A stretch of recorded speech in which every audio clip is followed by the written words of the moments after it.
What's going on, NBA Draft fans? Your boy Corey Tulaba, the NBA Draft Dude, fresh off of my flight from Las Vegas, Nevada, here to bring you a brand new video where I break down my first and second team All-NBA Summer League. For anybody who hasn't been to Summer League in Vegas, it is basically like summer camp for NBA fans. There's NBA players everywhere, there's NBA personnel everywhere, there's international scouts, there's fans, there's media. It is one of the coolest experiences for basketball fans. I highly recommend going for anybody who hasn't attended. What I am going to give you today in this video is my recollection of my first and second teams based on the games that I watched. For anybody who hasn't been to Summer League, it's basically games from 12 o'clock and they go through like 8 p.m. There are two main arenas at Summer League. There's the main gym and then there's the Cox Pavilion gym.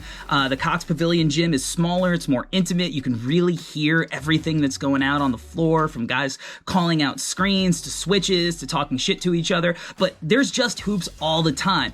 But because there's two games going on at once, you know, sometimes scheduling doesn't allow you to see every single team that played in every single game. So I'm just giving you the best players that I personally saw in Vegas. I didn't get a chance to see everybody. I got a chance to see the majority of the teams. So I'm going to break down my first team and second team All-NBA Summer League. Let's freaking go.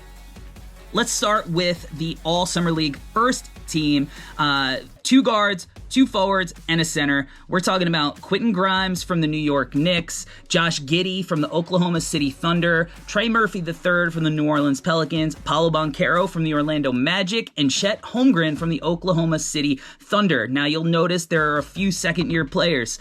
Summer League is a place where second-year players can really kind of go and impress. They've been through the experience before. They know how to handle Vegas a little bit. They've been through the rigors of an NBA season. They understand the work that it takes, and it really allows them an opportunity to kind of show out what that experience looks like versus a lot of the rookies who haven't quite played yet. So it's no shock that there's going to be a lot of second-year players on this list. Starting with Josh Giddey. One, I love that Josh Giddey played. A lot of players on Josh Giddey's level probably would have chosen to not play in this Summer League, but I absolutely love this Oklahoma City team. I love their young players. I love how much they love hoops, how competitive they are. And Josh Giddey, man, this kid has so much confidence. He walks around the floor like he is the best player at all times. And a lot of times he actually is. But the kid is a wizard with the ball, man. The way that he was coming off screens, setting guys up, manipulating the defense, hitting guys all over the floor, and then getting his own. For a guy who isn't necessarily known as a plus shooter, he's like just able to get into the paint and cut up the defense whenever he wants. He gets to the rim, he's big, he can finish, and he's just got flair, man. The kid is saucy. He's huge, he gets after it. I love what this Thunder team is building. You know, as a team, as a fan of the Chicago Bulls, I'm so happy with the way that, you know, the Bulls have trended in that direction, but I'm really jealous of this Oklahoma City Thunder team because Josh Giddey and the crew are a hell of a lot of fun. My second guard, Quentin Grimes of the New York Knicks. Like Giddey, he has this confidence to him. A lot of people don't remember that this guy coming into his freshman season at Kansas was projected to be like a top 10 lottery type talent. It didn't quite happen that quick, but he still has that pedigree. It's just confidence. It exudes out of him. You know, watching him on the court, he's big, he's got size, he shoots the hell out of the ball. His ball handling looks like it took a big leap forward, and his playmaking above all was what impressed me. And you know, what I really like about him is that he struggled shooting in the first game, in the first half, and it didn't faze him. He came out and he lit the net on fire in the second half and going forward. I think he's going to be a big-time player for the Knicks. It's a little controversial, but I think Quentin Grimes might actually be the best young player on the New York Knicks. I'm hoping that he starts next to Jalen Brunson and RJ Barrett because I think that he could be one of those two-way guys with a little bit of self-creation ability, but is able to space the floor and can play on or off the ball that just helps you win basketball games. I was majorly impressed with the second-year shooting guard, and I think New Yorkers are going to be reading the New York Grimes daily. My first forward spot, Trey Murphy III from the New Orleans Pelicans.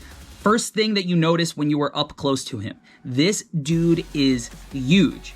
Tall, and he got big. He's putting work in the gym. He looks like the epitome of what you want from jumbo wings. And when I look at him in the context of what he is going to be playing like in the NBA alongside Brandon Ingram, Zion Williamson, CJ McCollum, and the rest of that New Orleans squad, he is exactly what you want, because this is a guy who doesn't need the ball in his hands to score. He can run out in transition, shoots the shit out of the ball, and he can defend. Long, big, strong, intelligent, just high IQ, and, put a 30 burger up the other night. This kid is poised to make a big leap. I was pushing for him to be a lottery guy in the 2021 NBA draft. I am a huge fan of Trey Murphy III. I think he's in place for a big year alongside a Pelican squad that I think can make some serious noise in the NBA next year.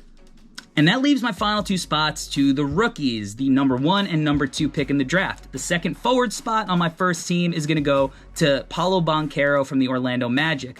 I was really amped to watch Paolo. The first game that we got to see was Keegan Murray versus Paolo Banchero, Magic versus Kings. It ended up going to double overtime sudden death. I think we need to change the name from sudden death to next point wins. Let's really make it hoops and call it next point wins, but Paolo Banchero is everything he lived up to. Now, I saw him twice in his college season at Duke, so now I've seen him play about 4 times, and every time you look at him and you just go, this kid is an NBA star, man. He's 6'10", 250, has the ball on a string, the shot looks good, he can get, he's a 3-level scorer, he can get to any point of the floor that he wants, and he can make plays for his teammates. He's a better defender, and he was a better defender at Duke that people are going to give him credit for. I can't fault the Magic for taking, the 6'10" jumbo wing who looks like he's going to be able to get buckets in a playoff setting. I can't fault him for it. It's not what I would have done. I would have gone with my next and final first-team player, Chet Holmgren, at center, but I can't fault Orlando because Paolo looks like the real deal. But Chet Holmgren, man, this kid is super impressive. First impression, you're looking, what does his body look like? I didn't get a chance to see him like some of my No Ceilings colleagues did this year in person during the college season.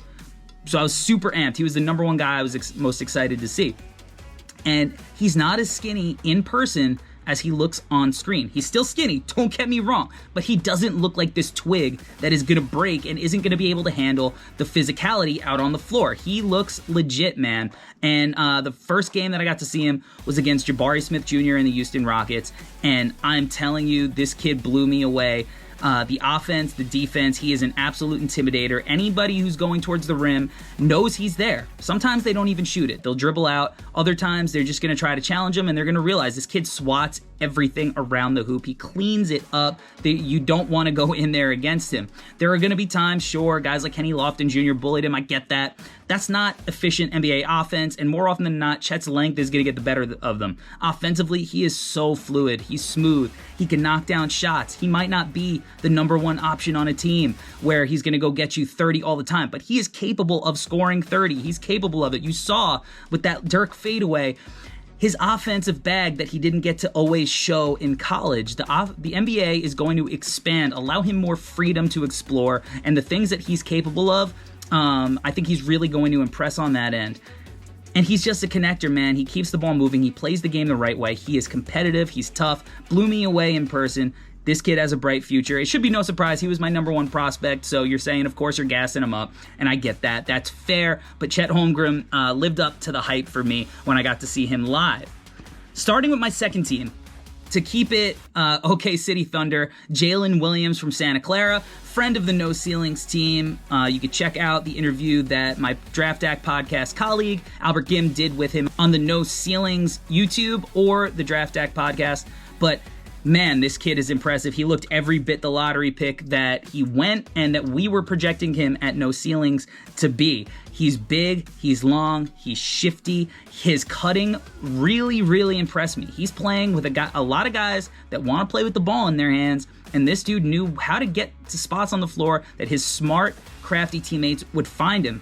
I think he had 3 or 4 dunks in that game alone. He knocked down shots. He can run pick and roll. Man, this kid is good. And eventually, I think this OKC team's backcourt is going to look like SGA, Josh Giddey, and Jalen Williams, all interchangeable, all could score the ball, all could pass the ball, and I think it's going to be really hard for teams to stop that. So I don't want to talk too much, but the Oklahoma City Thunder kids really impressed me this week. My second guard is the Houston Rockets' Josh Christopher. I was really high on him in the last draft, and he's done nothing but impressed me with his play as a rookie and his play in the summer league. You know, when you look at second-year players, you want to see, do they look the part? Do they look better than the guys coming in? And he just looks more comfortable, more confident. His ball handling was really tight.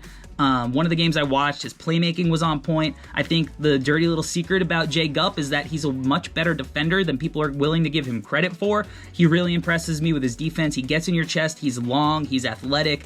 He blocked a ton of shots this week in Vegas. He's excellent instincts and anticipation when he's going up for contests at the rim. I think that he is going to be a big-time bench piece for that Houston Rockets squad next year. And I love the fact that this Houston team gave him on-ball reps trying to make plays for his teammates. Now, he did, you know, he got a little chucky at times. That's fine. That's who he is. He's a scorer. But what you look for in the summer league setting is, what do the players' teams actually want them to work on? And I think the Houston Rockets said, try to get guys involved, try to, you know, improve your offense, be efficient, get to the rim, and do you, and just look like, you know, the potential sixth man that you are. And he did a great job of that. So I was really impressed with Jay Gupp in the game that we got to watch of Houston. And Tari Eason the whole week has been killing it, man. This is a kid who I was high on during the year. A lot of people questioned. They said, what is his, you know, maybe his feel is a little bit overrated. And it's like, look, sometimes hoopers are hoopers, and they'll figure it out. And you could ignore, you know, the rumors of interviews, pre-draft interviews, and blah, blah, blah. Sometimes when guys could hoop on the floor, they could hoop on the floor, and this kid can hoop on the floor. He's a great athlete, great measurements. He plays hard. He's a dog. You know, when he's going to the rim, watch out. He's a bulldog down there. He's a better shooter than people think, and he's going to look like a steal at 17. You know, I thought with the way the direction the league was going, you know, strong, long, big, multifaceted, versatile forwards, I thought he was going to be a guy who might sneak into the top 10. The Rockets got a steal with him getting him at 17. So, big fan of Tari Eason and what he brought to the NBA Summer League. My second forward spot goes to Sacramento's Keegan Murray. I love his mentality. I don't think I saw him, you know, lose focus one possession during the multiple games that I got to see of him. There were games that he started slow and just kind of let the offense come to him, didn't force anything, and then he ended up, you know, you look at the scoreboard and it's like, he's got 24 points and 8 rebounds. He's death by 1,000 cuts, as my No Ceilings colleague Tyler Metcalf likes to say. He just gets the job done. He was 20 points per game every time you looked at the scoreboard. He rebounds, knocked down big shots, hit a tough 3 to send the game to overtime. The kid is a winner. I think people are going to look and they're going to question why the Kings took Keegan Murray over Jaden Ivey, but it's because this dude is a culture setter. He fits the modern NBA of long, versatile swing wings. And I think that, you know, you're not going to look back and question this decision down the line, because this kid has the chance to be a multi-time All-Star. Yeah, I said it. He's got a chance to be a multi-time All-Star. He could score, he can defend, he could pass, he's focused, he's going to get better every year. I love his potential. Keegan Murray, very impressive. And this last guy is a little bit of a shocker. I only got to watch him play one game. He was held out of the Friday night matchup, but it was James Wiseman from the Golden State Warriors. Yeah, my center is James Wiseman. He was on a minutes restriction. He was basically playing the first 6 minutes of the first quarter, and then I think it was the last 6 minutes. So he was only playing about 12 minutes per half, but he's huge in person. He looks super long in person. It looks like he's put on a ton of weight since he was drafted. The skill was there. Knocked down a 3, knocked down a little turnaround mid-range shot. He was catching lobs, blocking shots, going up, getting vertical, playing and drop. Just looked like a guy who has been around NBA champions for a while. And in his first game of action in a while, he looked really impressive. I think he's going to have a really big year as long as he could stay healthy. I truly, truly hope that this guy could stay healthy. His talent is through the roof, and if he hits, the Golden State Warriors are going to have this run with him and Kuminga and Jordan Poole and Moses Moody and Ryan Rollins and Patrick Baldwin and this young core that they've managed to create for themselves that is probably has more potential than some teams that have been rebuilding for years. I truly think that the Warriors are going to be able to bridge the gap with guys like Wiseman because he's that talented, and I think he's going to offer a new element to the Golden State Warriors that they don't get with Kevin Looney. For as much as he contributed to this championship, for as much as he has impacted winning, he is going to help that Golden State Warriors team going forward. Sometimes you can't teach talent. You can't teach the size and just the raw ability of a guy like James Wiseman. I think he's got the potential to, down the line, a few years down the line, if he fully develops and stays healthy, to look like a modern-day Chris Bosh. I truly believe that. I'm big on him, and he impressed me enough with his one game that I put him in my final spot. My honorable mention spot is going to go to Bennedict Mathurin from the Indiana Pacers. I loved his shot making in the games that I watched. I love his ability to get to the rim. I thought he did an excellent job being aggressive and looking to attack, and he was getting to his spots on the floor. He had a couple of finishes where he was going through guys and finishing through contact. That was super impressive. The shot looked good. He's competitive. He's a badass. So honorable mention to Bennedict Mathurin. But those were my favorite guys that I got a chance to see this weekend. I left early because you can only do so many days in Vegas before, you might get cleaned out. I had a great time with the No Ceiling squad.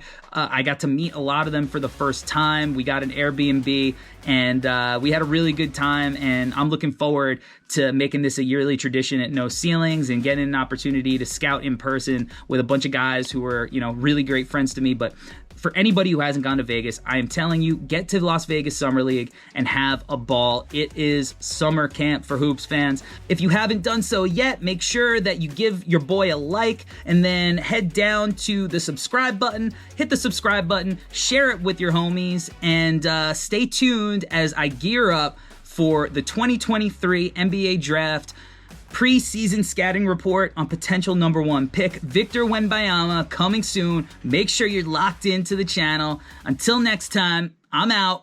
Peace.